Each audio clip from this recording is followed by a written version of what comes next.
Okay. So as Greg over there. Hi everyone. My name is Val. I'm a product marketing manager here at Limelight, and I'm joined by Greg, one of our amazing product owners here at Limelight. And before we begin, I just want to quickly cover what you can expect to learn in this webinar. So we're going to first talk about, what customer segmentation is, why it's important to your business. And as promised, those 3 segmentation strategies to help optimize your marketing.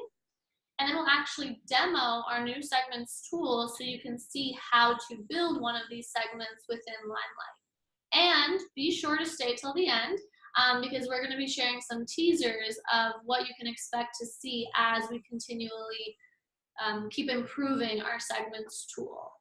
So before I hand it over to Greg, I just wanted to cover some housekeeping items with you all. There is a Q&A icon at the bottom of your screen. At any time throughout this webinar, please do not hesitate to ask questions. I will be continuously managing and making sure that we're getting all your questions answered. I will either answer them live or send you an answer privately via the Q&A chat icon. So that's pretty much it, and take it over, Greg. Hi, thanks, Valentina. So let me share my screen with you guys.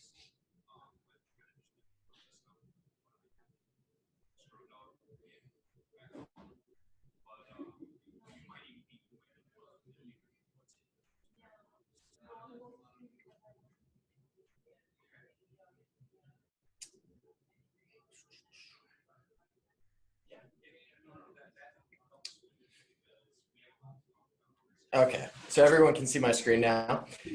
So welcome to our Limelight webinar. I'm Greg, one of the product owners here at Limelight. So today we'll be talking a little bit about market segments and how they can help drive more revenue to your business. So let's first just start with some basic definitions of segmenting. So segmenting, I don't know how much you guys are aware of it, but it's basically the process of dividing your target market into smaller and smaller markets. And the goal of that is to help understand that target to more gear to your products and services towards your audience. So as you begin breaking down your market into smaller and smaller segments, it makes it easier to target your potential customers with ads specifically tailored to them. This can help shorten the sales cycle from visitor to customer by segmenting to contacts in a lead cycle, and we'll go into the different stages of buying a little later in this presentation. But by segmenting to contacts in that lead stage, you can cater your marketing efforts to deliver more engaging content to influence their buying decision. This also allows you to communicate the solution to your target customers a little bit better. It also helps you sell more products to your existing customers. Many marketers seem to stop at the stage of once they've acquired the sale, that customer's done. But knowing what products a particular group of customers tends to buy actually allows you to present other offers of a similar type and actually helps drive that CLTV to a higher number. So a customer that typically generated $35 to $40, you're actually getting $55 to $60 out of from those upsells and additional offers you're sending them. So when you serve thousands to millions of contacts in all these different stages of buying and in different environments, it becomes very difficult to know what kind of contact you should be delivering towards that group. So there's some basic guidelines I want to talk about you should keep in mind when building these segments. The first is these segments should be large enough to be worth targeting. So you really need to evaluate your segment. Some market segments aren't a good investment. So if you can start building these segments and you realize there's only 50 or 60 customers that meet this, this behavior or this demographic, it might not be worth your marketing dollar to go after those customers. So you want to make sure these segments are actually large enough to justify that marketing dollar. They should be easy and predictable way to reach them. You need to know what the goal is of delivering content towards this group. For instance, if the way to reach these customers is through a television advertisement or something of that sort, it might be outside your marketing spending that you're not going to be able to reach that group. they must engage in marketing. So one of the things I tell people is when you start building a segment and you have a segment running for a few months, you should begin to exclude those contacts that actually ignore the marketing materials. So typically your autoresponders that you use, they'll be tracking, you know, clicks, open rates, engagement. Those engagement metrics can actually help drive that segment going forward, where you've had a segment going for 2 or 3 months, you may have delivered 3 or 4 emails, but if I haven't opened that email, chances are I'm not going to open your future emails. So it's good to exclude those type of people. The segment also must be stable and not a one-time thing. And what I mean by that is when you're building a segment, you should ask yourself if the contacts will continue to flow into this segment. For example, if you're targeting people who attended a conference in February, that may be good for a one-time email blast, but that's not going to be a sustainable segment. That segment eventually dies out because it's only a one-time event. Yeah, so guys, we actually have a quick poll for you based off what Greg was just talking about. We'd love to see how you guys are using segmentation right now. How many lists are you actually building? So I'm going to launch the poll now, and you guys will, I'll give you guys like about 10 seconds to vote, and then Greg will share the results. So go and vote, guys.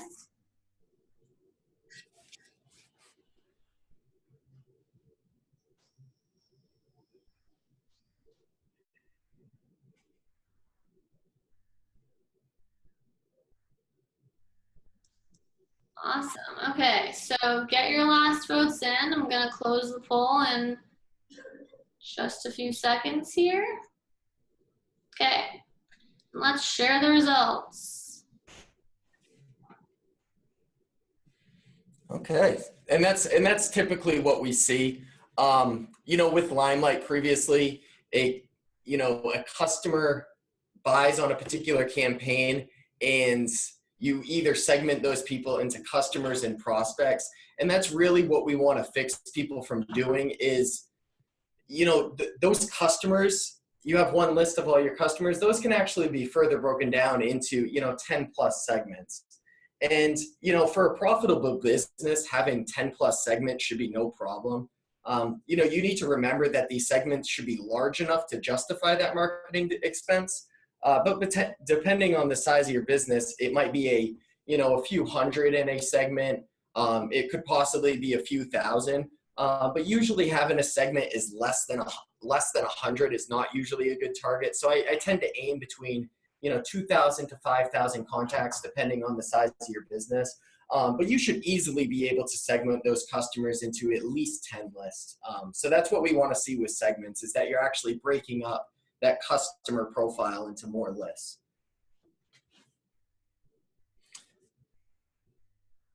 So there's 4 major methods to segmenting, and this is kind of standard in the market.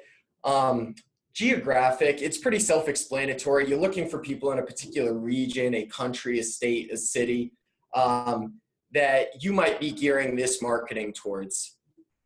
Demographic, typically this is used for initial targeting of possible leads. So you're not usually doing this for people who have already purchased from you, but maybe there's an unsaturated portion of the market that you're trying to go after. And it might be a demographic. For instance, if I have a product that's geared towards people of 18 to 25 years old, I might want to build a segment that is of that type of customer. That way I'm not wasting marketing dollars sending it to people who it doesn't pertain to. Behavioral, and this is the one I really want to focus on, because this is where Limelight segments becomes really powerful because of the data our system has. So we put a huge focus on RFM measures, and RFM measures are recency, frequency, and monetary analysis. And it's actually a marketing technique that's used to determine quantitatively which customers are the best ones by examining how recently a customer has purchased, how often they have purchased, and also how much does the customer spend with you. And this is where Limelight is kind of the tool of all tools, because we host all of that data. We know the number of orders they've placed. We know their refund metrics. We know their CLTV, where their autoresponders aren't going to have that sort of information. And the fourth major method would be the psychographic.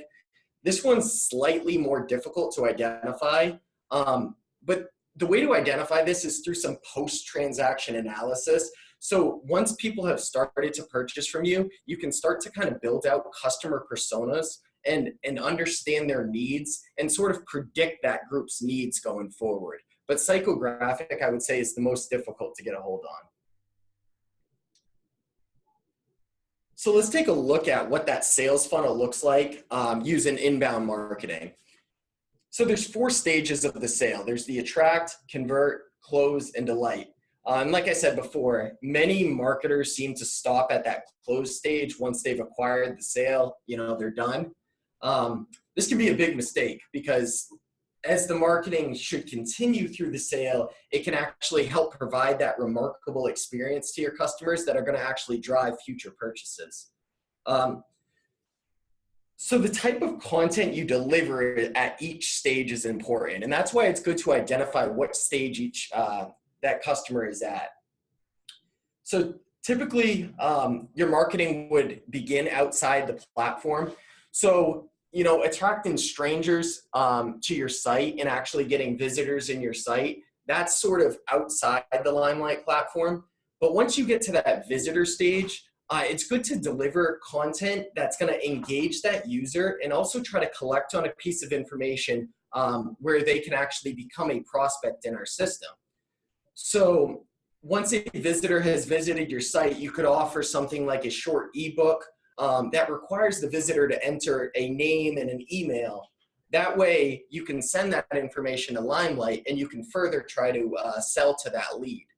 So we see that around the convert to close is really where Limelight plays a big role. So if you deliver the right engaging content, you can get that contact information into Limelight and then work towards that close of the sale.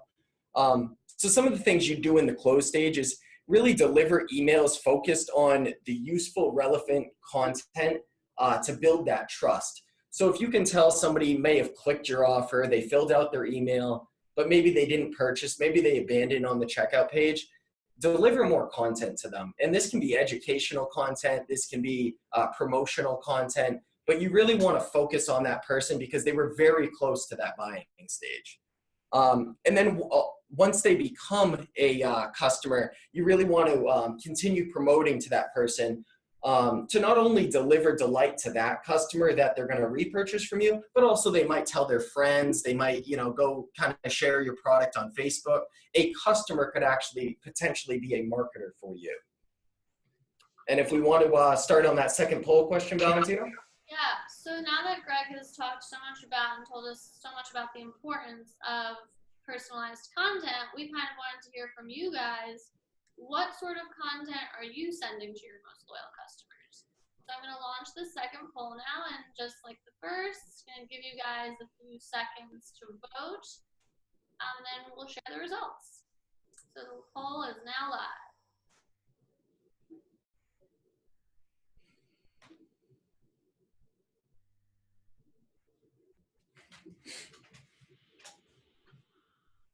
Okay, get your votes in because I'm going to close it in about 5 seconds here. So, okay, great. Let's share those results. Let's see what we got. So it looks like the same content for all contacts was the leader in that one. And then the next answer was, I don't know who my most loyal customers are.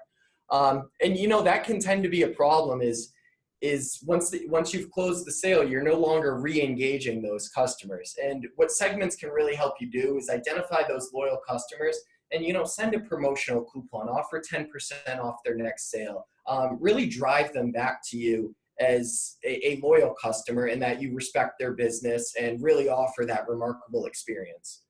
So that hopefully segments helps with this. So without further ado, let's take a look at some of these segments within the Limelight platform. So I'll take you within the segment tool to kind of show you how to build a list, how to add a new segment, and build those condition sets. but I want to give you guys a couple of unique combinations of segments that you can actually use in your business. So this instance is, I want to target prospects that have not even attempted a transaction. So within Limelight, a prospect could be a new customer that may have attempted to purchase but declined, or it could be somebody that was on that checkout stage that abandoned. What we've done in segments is we've actually broke out those actions. So decline transaction is its own and abandonment is its own. So if I'm looking for a prospect with no transactions, I'm going to do successful order is no, decline transaction is no, shown interest is yes, and that means they have a prospect record, but they do not have a decline transaction. And date created is within the last 2 weeks. And the way this date created functions is it's actually a relative range. So if I'm looking for date created 2 weeks ago, tomorrow it's going to be still 2 weeks past, and people will basically keep dropping out of that segment as they expire past that 2 week threshold. So you're going to get the most new prospects into this segment. And then I'm actually gearing this towards a particular campaign. So I'm only looking for prospects on my Amore Coffee campaign. So this is a great one to build for prospects, and you can really build it with any combination. You don't have to put the campaign filter in if you're just looking for all prospects in your system. But I typically tell people to, at least have a group of products or a group of campaigns that you're gearing this towards, because the content that you offer them, you want to have that specific towards what you think they were interested in. So let's take a look at another segment here. This one is your most valuable customers. So this one would be in that delight stage where you're really trying to please your most valuable customers. So what we did here is in the Limelight tool, you can actually build multiple groups of segments, and it will treat it as an OR. So basically you'll get anybody in this segment that either meets condition set of group 1 or condition set of group 2. So this is a good way to have a pretty versatile segment. And the way I did this one here is successful orders, yes. I'm looking for people that have purchased at least 3 orders. So if they've done 3 or more orders, and then their total spending is $120 or more. So I'm looking for people that have, purchased multiple times and also spent a good amount of money with me. Or involved in this segment, I'm also looking for people who have a successful order that have reached subscription depth 4. So this is basically looking for people who have stayed on a single subscription for a period of time. Now, they didn't have to meet group 1, maybe they're under that $120 threshold, but I know they're actually a loyal customer because they're continuing on a subscription and they haven't dropped off. So this is a good one I like to build for the most valuable. Do a little bit of a combination of spending with subscription depth, and you actually get quite an expansive group of people. The third one we'll look at is customers that have purchased over 2 months ago. So this is a great one for re-engaging those customers that may haven't purchased from you in the last 2 months. So, they might have purchased 3 or 4 months ago, but they haven't purchased anything new from you. So this is a good group to go after because they know your brand, they liked your offer before, they purchased from you before, and maybe you have a new offer in that same realm that you can offer them. So this one, I'm looking for people who have had a successful order over 60 days ago, so is before 60 days ago, and then the product they purchased is this upsell blanket. I might have a new offering that's very similar to the blanket that I might gear towards this group of customers, and potentially just reach out. Maybe it's something promotional that's, hey, we got this new product. We saw you purchase this one before, but sort of getting that re-engagement on a customer was a good customer previously. So without further ado, I guess I'll take you into the segment tool if you, unless you have something, Valentina. Yeah, I actually have a question. Someone asked, can they use keywords or wildcard searches to filter out certain emails? Yes, that's actually a great question. And let me actually take into the tool itself. So what wildcard searches is the ability to do contains and does not contain. So where I see this very useful is actually filtering out a group of emails. You might have a customer service center that has the same suffix in their email, the same domain, at customerservice.com. And you really want to get those out of the segment because you're not going to do any marketing towards that email group. So we actually do support all keyword searches as well as wildcards. So you would simply do an email does not contain if you wanted to do the exclusion. And I could do a @gmail.com. And basically any email that contains @gmail.com will be excluded from this list. So it's a good way to exclude a group of emails or include a group of emails if you're looking for a particular namesake. Hey Greg, we actually have another question. What is the point of creating the segments to send emails to them? If so, are the emails sent from a third-party email provider? That's a good question too. So with this segments tool, this is our kind of baseline of segments. And what we've built into this is we're going to have the ability to auto process a segment and then hook them into those autoresponder integrations.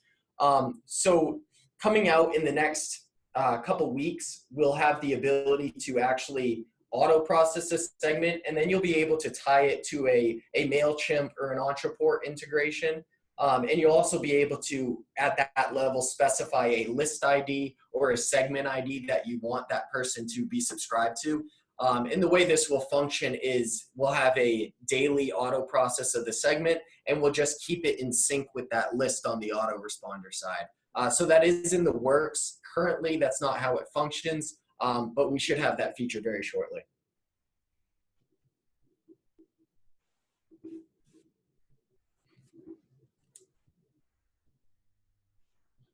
Any other questions, Valentina? No, I think we're good for now. Let's show them how to build a segment. Okay, great. So we're looking at the segments tool here, and this can be found under clients and fulfillment. You'll see a new section called marketing tools here, and the first one is segments. Once I'm on this page, I have a couple test segments that I've been building. But if I wanted to add a new segment to this list, I just use my actions drop down. I'd select new segment. And it's just pretty simple and straightforward from here. You can name the segment whatever you want. So for this one, maybe I'm going after hot leads. Maybe it's people who haven't purchased from me, but they're in that lead cycle. And then I would just have my list of 29 condition sets that I can filter from. This continually grows. As more and more customer feedback comes back, we can continue to add to this list of things you guys want to segment by.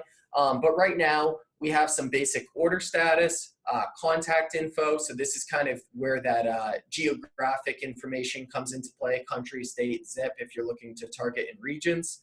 Offering, so any sort of campaign, product, vertical, or category they were purchasing.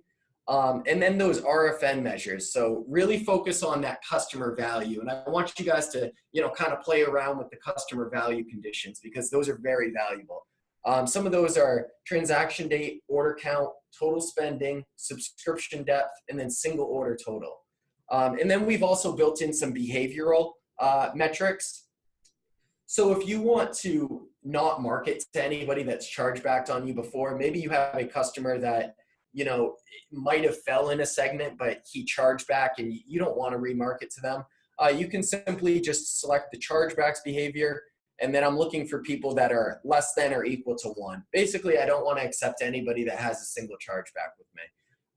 And you can do those with any of the behavioral measures. Right now, we have cancels, refunds, and chargebacks. We could add more, like I said. So if you're building out a segment, you would basically start by just adding your first condition. Successful order is yes in this case. And then I have 9 other conditions I can add. So you can add a total of 10 conditions to each group. And you can have up to 5 groups in each segment. So for this one, I can keep adding condition sets.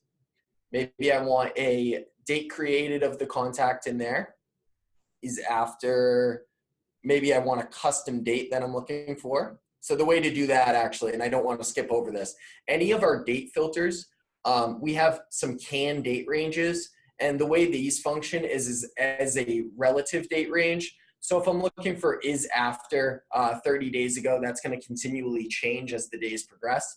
But if I'm looking after a specific date and I don't want that date to be relative, I can actually use the custom date And then you get your nice date picker where you can basically just select, I'm only looking for people that were created after February 1st of 2018. And then let's see what other ones we can throw in. Hey, Greg, we actually have a question about segmentation. So one of our clients asked, we sell memberships. What is a good way to segment customers? Miliana, what sorts of memberships are you selling? You want to chat back in the Q&A so we can better answer your question? Okay.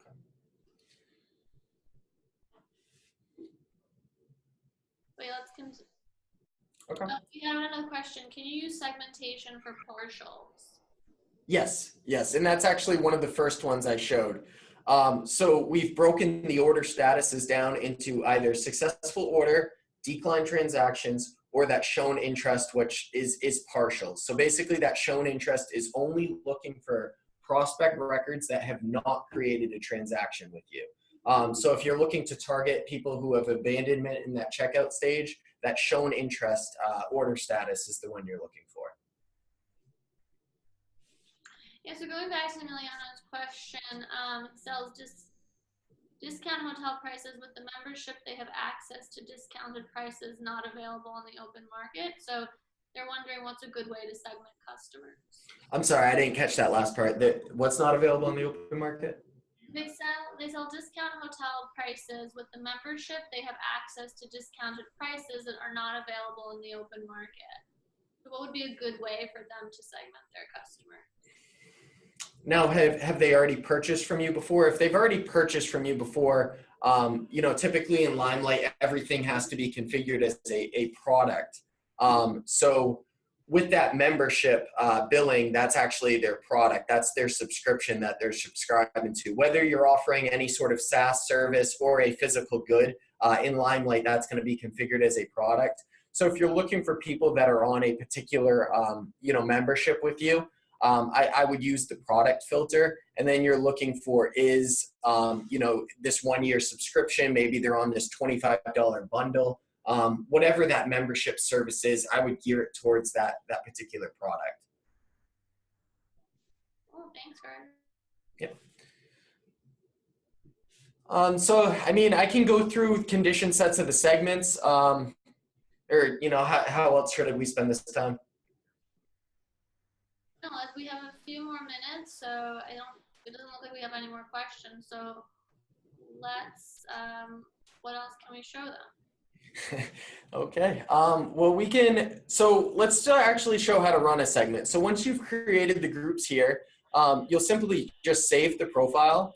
So I'm going to build a quick one here just so I can show you guys some results. So I'm just going to look for successful orders within the last week.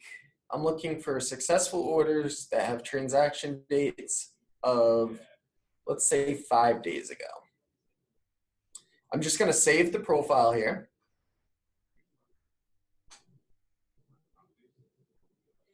And then you'll see your new segment was added, and you'll see there's 3 columns here. There's the date it was created, the last date it was updated, and then there's this one called last processed. So right now our segments are on a manual process. Like I kind of alluded to, one of the features that we'll be adding is an auto process that will connect to the autoresponders.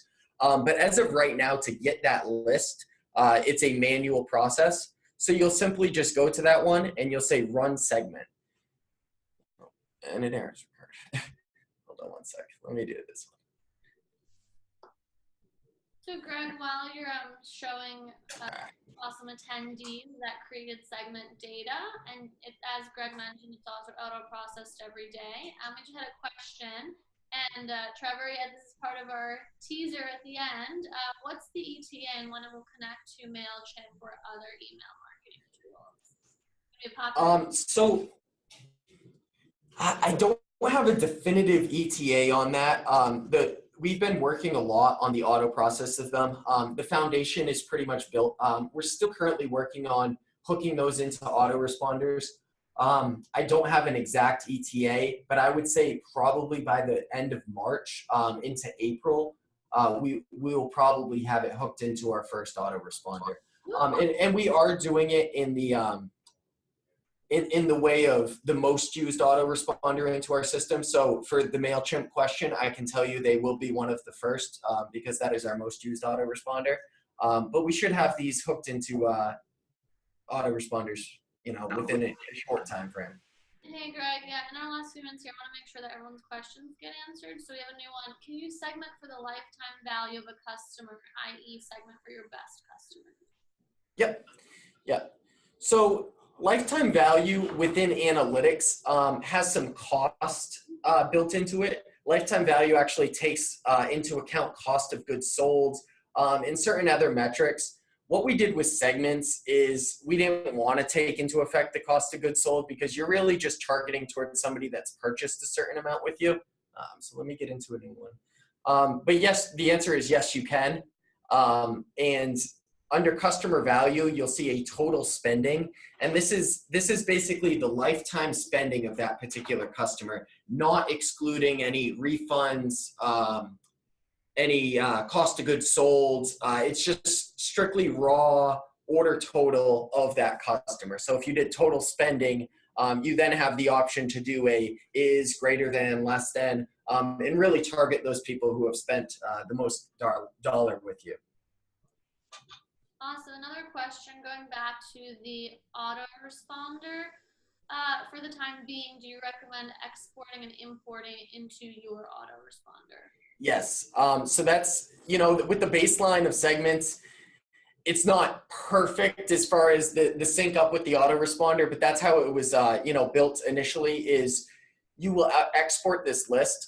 So it's very easy to do. Once you get into a particular segment, within Limelight, you can view all of the contacts in the segment. There is a max of 10,000 rows. So if more than 10,000 customers met that segment, you're only going to get the first 10,000. And it's recommended that you try to keep segments between, 5 and 7,000 anyway, because once you get over 10,000, you really should start specifying your criteria a little bit more. But once you're in this segment, you simply just use your actions dropdown, and you have the option now to export to CSV or export to Excel. So whatever format your autoresponder handles best, you'll want to export it in that fashion. So export from here usually takes 5 to 10 seconds. You get a file of 9,000 customers, and then I would import it right into the autoresponder to the list you want them on. Hey Greg, I think a few of our attendees might have missed how you walked us through how to build a segment. Would you mind doing just, let's walk them through it one more time? Yep, absolutely. Small Okay. segment. So under clients and fulfillment, marketing tools, you'll see a new one called segments. Once you go to the segments page, chances are you won't have any profiles built unless you've created them before. And you'll use this actions dropdown. You just simply do a new segment. Then you'll just name the segment. That's all you have to do here is just give the segment a name. Basically, what type of segment this is. Customers with at least 3 purchases. I'm looking for people that have 3 orders with me. So successful order is yes. And then I'm going to use a quick one, order count. And this is a good one to it counts the transactions on the customer. So whether they're on the same subscription or multiple subscriptions, maybe you're just offering straight sales, it'll just be a raw count of orders. So for this one, I'll do is greater than or equal to 3. And now I have a basic segment of people who have purchased from me over 3 times. And then from here, just simply save the profile. And once you save the profile, you'll just go back to your segments page. And if it has not been processed here, you'll have to use the ellipses and click Run Segment, which will then process the segment. They can be processed once every hour. So if you've processed a segment, 5 minutes ago, you're not going to be able to process it again. You'll have to wait an hour. And the reason for that is, chances are no new customers have fallen into that segment. But once you've run those segments, you just simply click View. And this will give you the list of customers that fell into that segment. So as you'll see, this one was last processed 3/8 at 2:29. And this is the list of customers that met the segment. Simply just use the actions drop down again, and I can export to Excel. And now I have a complete list of customers in that segment.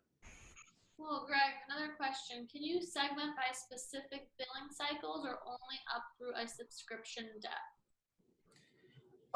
Well, that's a little confusing of a question.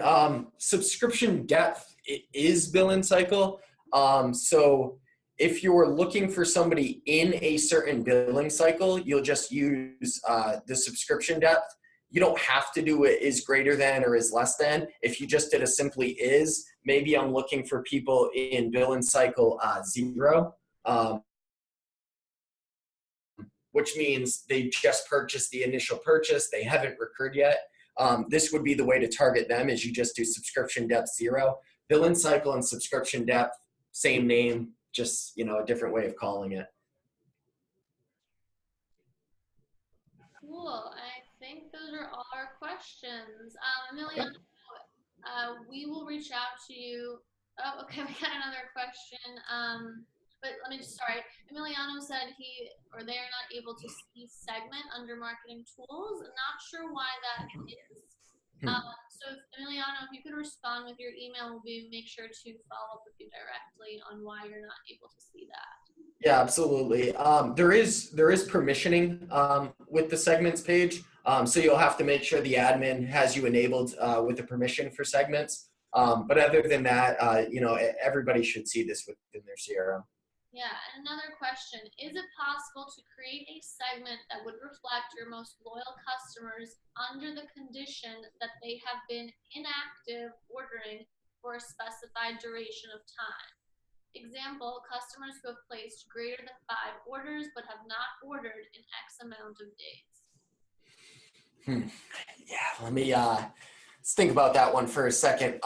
Yeah, so you're looking for customers that have let's say total spending, maybe they've spent greater than or equal to $100 from you. But you're looking for people who have not purchased within a particular amount of time. So what you're going to use here is you're going to use the transaction date. And you're going to do is before or is after. So in this case, if you're looking for people that haven't purchased for a long time, you're going to want to use the is before. So I'm looking for people that have purchased before 60 days ago. So basically I'm subtracting 60 days from today and I'm including everybody else that has a transaction date from before that. So this would be the way to do that, is this is only going to throw customers into this segment if they haven't purchased within the last 60 days. Okay, we got another one. Is it possible to run a segment and have the order IDs linked to the data?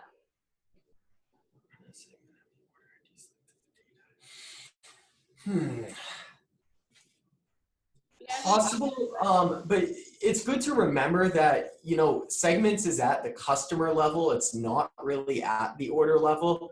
With multiple orders, you're actually segmenting on the particular customer because that's whose email you're going to be marketing to. So, customers are obviously attached to the orders. So, I mean, we could give that order information of the customer, but the one you're actually sending the email to is the customer record. So what Segments is actually doing on these transactional filters, these customer value, is it's looking at all the orders for the customer. So if I was a customer with 16 orders, if one of these orders met my qualifications, I'm going to be included on that list. So it's more about the customer and not the order. But if we want to further clarify exactly what you were asking, we can discuss that as well.